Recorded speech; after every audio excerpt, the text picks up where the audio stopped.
Pada kesempatan kali ini, izinkan saya untuk menampilkan hasil karya saya, yaitu makalah geografi usaha pemerataan pembangunan di desa dan kota. Pendahuluan. Pembangunan di Indonesia merupakan salah satu tujuan UUD 1945. Ditegaskan bahwa tujuan negara Indonesia adalah untuk melindungi segenap bangsa Indonesia dan seluruh tumpah darah Indonesia, memajukan kesejahteraan umum, mencerdaskan kehidupan bangsa, dan ikut melaksanakan ketertiban dunia. Data terakhir menunjukkan bahwa Maret 2010 tingkat kemiskinan di Indonesia mencapai angka 31,02 juta jiwa atau 13,33%. Tingginya angka kemiskinan tersebut khususnya di daerah pedesaan dan terpencil adalah akibat terjadinya pembangunan yang tidak merata dan berpusat pada kota-kota besar saja. Oleh karena itu, betapa pentingnya usaha pemerataan pembangunan di Indonesia baik di desa maupun kota. Landasan teori. Upaya pemerataan pembangunan di desa dan kota. Bidang ekonomi. 1. Pemerataan kesempatan kerja di desa dan kota. Pekerjaan merupakan solusi dan untuk mendapatkan uang. Tapi kebanyakan pekerjaan itu terdapat daerah perkotaan. Misalnya saja di pabrik, restoran, mal, dan lainnya. Banyak orang dari desa pergi ke kota untuk mencari pekerjaan. Pemerintah sudah banyak membuka kesempatan kerja di desa, antara lain pelatihan-pelatihan keterampilan pertanian dan lain-lain. Bisa kita lihat pada data di Provinsi Kalimantan Timur, itu pertanian, kehutanan, perikanan itu mengalami peningkatan di tahun 2018 dan 2019. Dua, transmigrasi desa dan kota. Salah satu kebijakan dalam rangka pemerataan ekonomi negara yaitu transmigrasi. Tidak semua daerah di Indonesia berpenduduk, maka dipindahkanlah penduduk yang berpenghuni banyak ke tempat yang masih sepi. Bisa kita lihat pada data ini yaitu tahun 2010 sampai 2015 di mana banyak penduduk-penduduk yang mengalami transmigrasi mulai dari daerah banyak orang ke tempat daerah-daerah terpencil.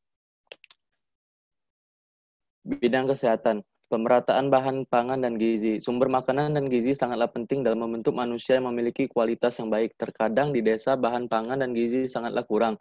Usaha pemerintah adalah membuat kebijaksanaan harga dan cadangan pangan nasional agar semua rakyat baik dari kalangan atas maupun bawah dan desa dan kota tercukupi.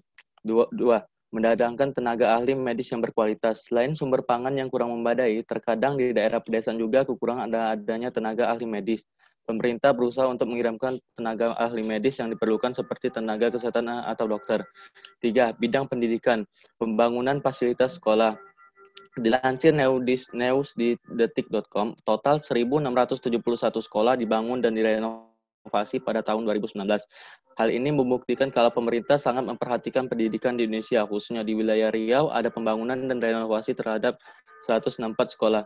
Dan ini bukti anggaran pendidikan RAPBN tahun 2019,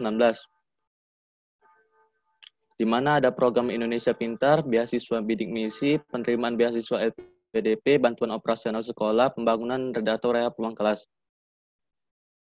Selanjutnya, pembangunan infrastruktur. Infrastruktur merupakan salah satu faktor penting untuk pembangunan. Dengan adanya infrastruktur yang baik, akses antara satu daerah dengan daerah lain akan lebih cepat dan mudah. Di sini bisa kita lihat Trans Borneo Roadmap, yaitu peta jalan lintas Kalimantan yang menghubungkan seluruh Kalimantan terhadap satu tol.